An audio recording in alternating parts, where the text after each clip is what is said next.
अपने घर ले गई। वो बोली कि आप अपना कुर्ता उतारिए। मैंने कुर्ता उतार दिया। उसके बाद वो बोली कि आप अपना गंजी उतारिए। मैंने गंजी उतार दिया। तब उन्होंने अपने छोटे बच्चे को बुलाया, पप्पू बेटा पप्पू इधर आ, देख अगर बोनवीटा नहीं पियोगे तो इसी कैसे आ जाओगे।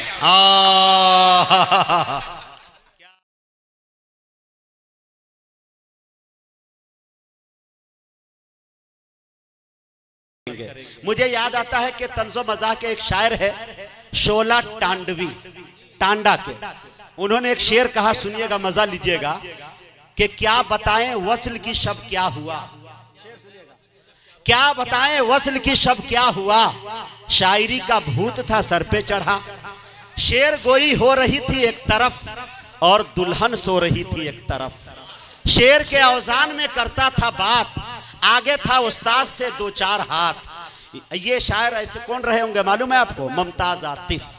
ये समझिए, क्या बताएं वस्ल की शब क्या हुआ, शायरी का भूत था सर पे चढ़ा, शेर गोई हो रही थी एक तरफ और दुल्हन सो रही थी एक तरफ, शेर के औजान में करता था बात, आगे था उस्ताद से दो चार हाथ, यूं फंसा मिसरा सवेरा हो गया, दूर नजरों से अंधेरा हो गया, उठकर बिस्तर से दुल्हन कहने लगी भाड़ में जाए तुम्हारी शायरी, फाए लातुन फाए लातुन फाए लात, मार के कहने लगी ये मुझको लात, रात भर तुम शेर कहते रह गए, दिल के अरमा आंसुओं में बह गए, रात भर तुम शेर कहते रह गए। मुमताज टानवी ने बड़ा मेरा 2 मरतबा चुटकी लिया, 100 सोनार की 1 लोहार की। हाँ, ये शेर देखे मेरे दोस्तों। अब जोरदार तालियों से इस्तकबाल कर ले हमारे दरमियान बसंत जोशी जो धनबाद की सरजमी से आए हैं, जोरदार तालियों से इस्तकबाल करें हिंदी मंचों का ये लाल आपके दरमियान, उर्दुओं के दरमियान।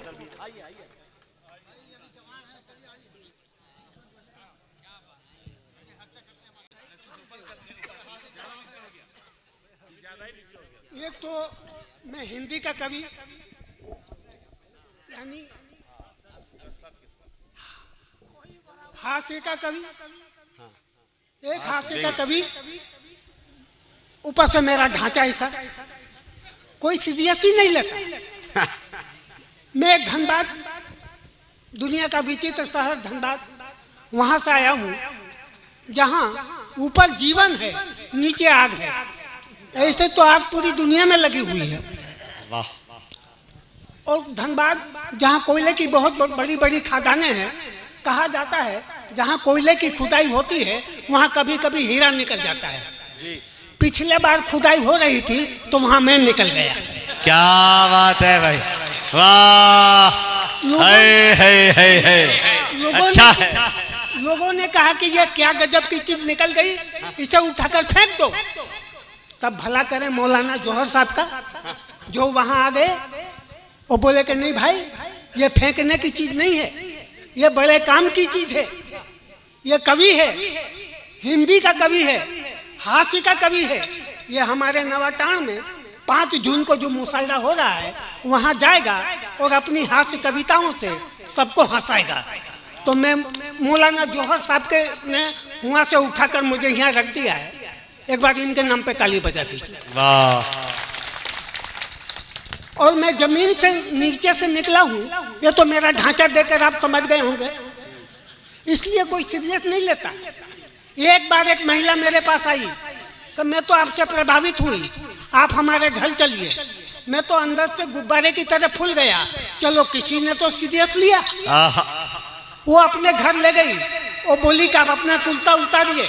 मैंने कुर्ता उतार दिया। उसके बाद वो बोली कि आप अपना गंजी उतारिए। मैंने गंजी उतार दिया। तब उन्होंने अपने छोटे बच्चे को बुलाया, पप्पू बेटा पप्पू इधर आ, देख अगर बोनवीटा नहीं पियोगे तो इसी कैसे आ जाओगे।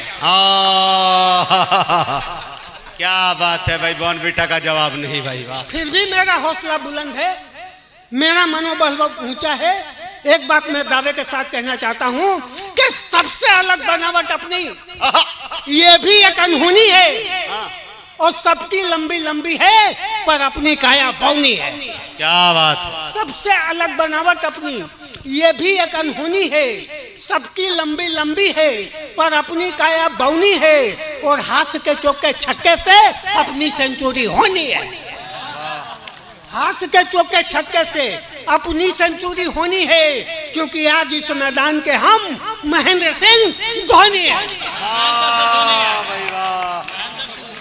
भैया वो भी झारखंड का और मैं भी झारखंड का। फर्क इतना है कि वो क्रिकेट के मैदान में चौके छक्के लगाता है और मैं मंच पे हाथ के चौके छक्के लगाता हूँ। मनोबल हमेशा ऊंचा रखिए। मन से आदमी सुखी और मन से आदमी दुखी होता है।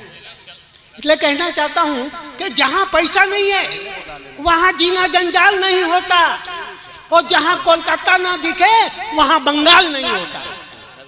जहाँ पैसा नहीं है वहाँ जीना जंजाल नहीं होता, और जहाँ कोलकाता ना दिखे वहाँ बंगाल नहीं होता। और किसी की खाली जेब से उसकी औकात मत मापो, जिसका दिल बड़ा होता है वो कभी कंगाल नहीं होता। वाह! और भाई का मोबाइल की बात कर रहे थे, मोबाइल पे कुछ सुना भी रहे थे। मोबाइल बहुत सस्ता साधन है, हर जेब में पाया जाता है। मोबाइल पर एक छोटा सा बना कि हर जेब में उछलती टेलीकॉम की कहानी है, और मोबाइल रखना तो आजकल रईसी की निशानी है। और मुश्किल है पता लगाना इस शहर में रईस कौन है।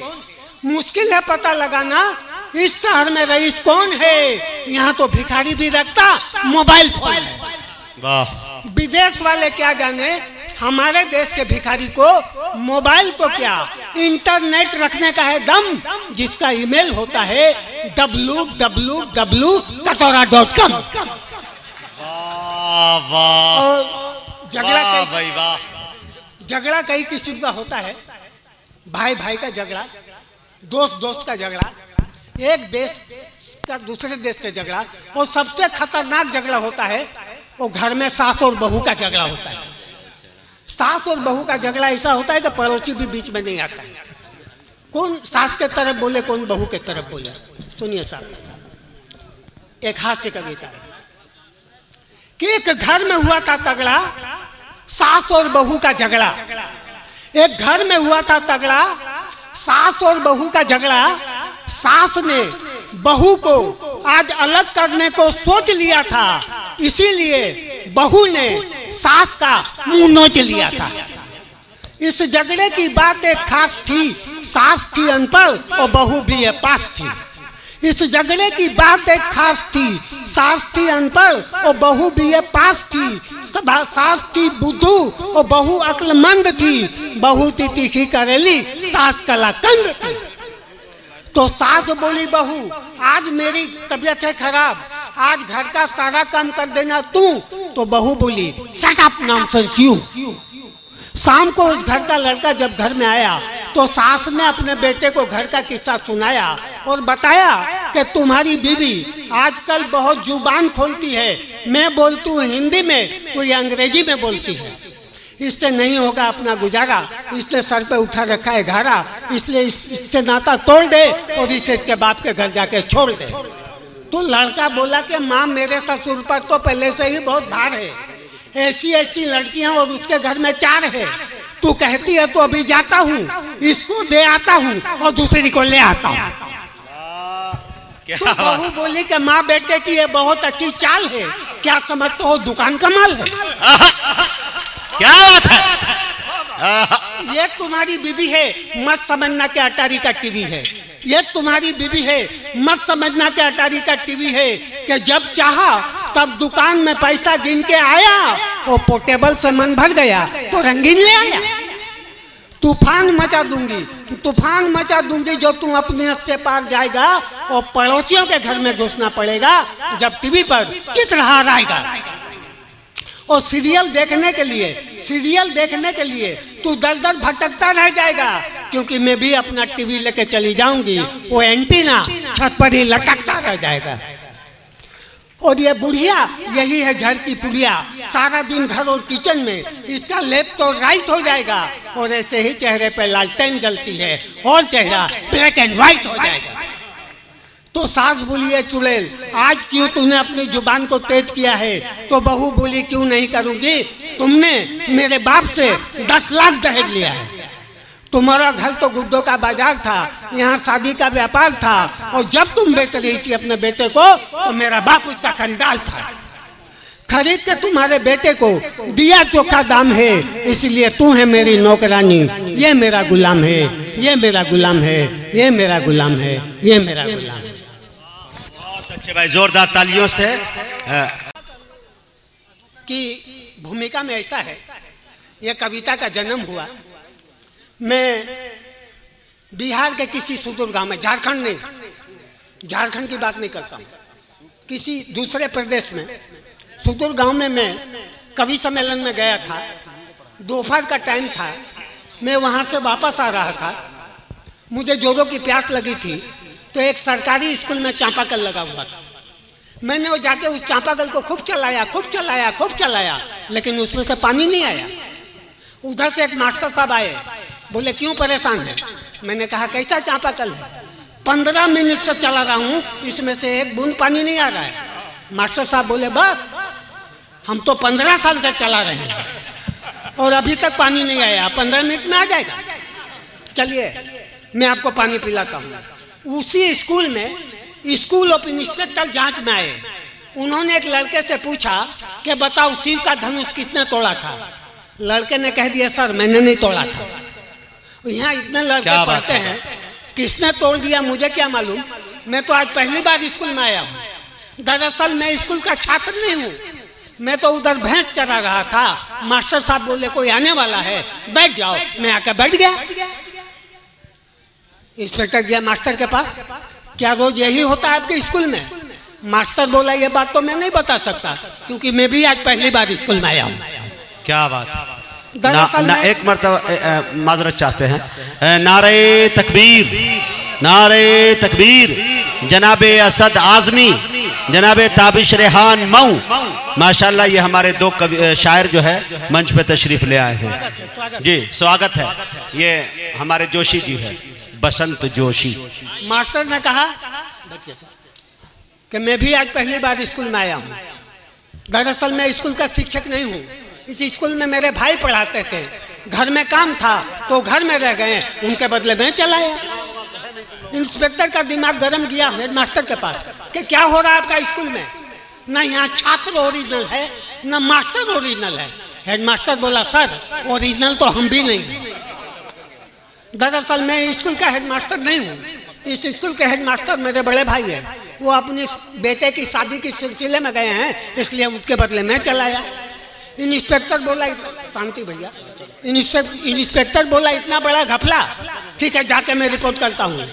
हेडमास्टर बोला नहीं नहीं ऐसा मत कीजिए, ये 5000 रुपया लिए भैया ने दिए हैं, रख लीजिए। वो 5000 की गड्डी आस्ते से इंस्पेक्टर ने अपने जेब में रखी और बोला ठीक है ऐसा घपला मत क्या करो, नहीं तो बुरी तरह फंस जाओगे। ये तो खैर मनाओ कि मैं आया था, अगर असली इंस्पेक्टर आ जाता तो। ताली बजा दो भाई। क्या बात है, बजा दीजिए ताली। इससे भी ज्यादा ताली आप अब बजाएंगे। वो इंस्पेक्टर तो पैसा लेके चला गया, तो मास्टर हेडमास्टर से मास्टर बोला सर सर वो नकली इंस्पेक्टर आपका पैसा लेके चला गया, उसे पकड़ लिया। हेडमास्टर बोला ले जाने दो, तुम असली नहीं है, हम असली नहीं है, वो इंस्पेक्टर असली नहीं है। और उसे जो 5000 रुपए की गड्डी दी थी ना, उसमें एक भी नोट असली नहीं है। क्या बात है भाई, वाह। तो नीचे से ऊपर तक जब ऐसे घपला होता है तो चापाकल जैसी कविता का जन्म होता है। आपका ध्यान चाहूंगा जी जी कि सोचा कि पेयजल की समस्या अब हो जाएगी हल, क्योंकि मेरे पड़ोस में लगा था नया चापाकल। वाह। सोचा कि पेयजल की समस्या अब हो जाएगी हल, क्योंकि मेरे पड़ोस में लगा था नया चापाकल। मैं खुश होकर बाल्टी लेकर दौड़कर सब काम छोड़कर आया। मैंने उस चापाकल के हैंडपंप को सैकड़ों बार चलाया और चलाते चलाते मेरे सर में पसीना आया, लेकिन उसमें से एक बूंद पानी बाहर नहीं आया। मैंने कहा ए चापाकल महाराज, क्या यही है आपका कामकाज? मैंने कहा ए चापाकल महाराज, क्या यही है आपका कामकाज? सरकार ने आपको यहाँ लगवाया है भीषण गर्मी में जनता को राहत दिलाने के लिए, प्यासों की प्यास बुझाने के लिए, लेकिन आप तो तैयार हैं हमें अस्पताल पहुंचाने के लिए। अगर आपकी यही जिद रही तो चलाने वाले के हाथ में फोड़ा पड़ जाएगा, और मैं तो क्या, कोई पहलवान भी आकर अपना सारा जोर लगाएगा तो उसको भी दिल का दौरा पड़ जाएगा। तो मेरी बात सुनकर चापाकल बोला, अपने सूखे हुए कंठ को खोला। मेरी बात सुनकर चापाकल बोला, अपने सूखे हुए कंठ को खोला कि क्यों गुस्सा होते हो यार, शहर में जितने चापाकल देख रहे हो हम सब एक ही परिवार, लेकिन किसी का भी स्वास्थ्य अच्छा नहीं, सब है बीमार। तो सरकारी कामकाज की यही है रूपरेखा, और तुमने अभी हमारे अंदर घुसकर कहाँ देखा। सरकारी काम, कविता की अंतिम पंक्तियां, जहाँ न पहुँचे रवि वहाँ पहुँचे कवि। आपको लगे कि मैंने जमीन के नीचे छिपे हुए झूठ को आपके सामने उजागर कर दिया है, तो जोरदार तालियों से आप मुझे विदाई कीजिएगा। आपका ध्यान रखिए कि सरकारी कामकाज की यही है रूपरेखा, और तुमने अभी हमारे अंदर घुसकर कहाँ देखा कि सरकार ने 200 फीट गहरे गड्ढे पर तो मुझे गड़वाया है, लेकिन मेरे अंदर में कर्मचारियों ने 1 फीट भी पाइप नहीं लगाया है। वाह! सरकार ने 200 फीट गहरे गड्ढे पर तो मुझे गड़वाया है, लेकिन मेरे अंदर में कर्मचारियों ने 1 फीट भी पाइप नहीं लगाया है। अब तो तू मुझे चलाते चलाते मर जाएगा, अब तो तू मुझे चलाते चलाते मर जाएगा। अब तुम ही बताओ, पाइप नहीं है तो पानी कैसे ऊपर आएगा, पानी कैसे ऊपर आएगा।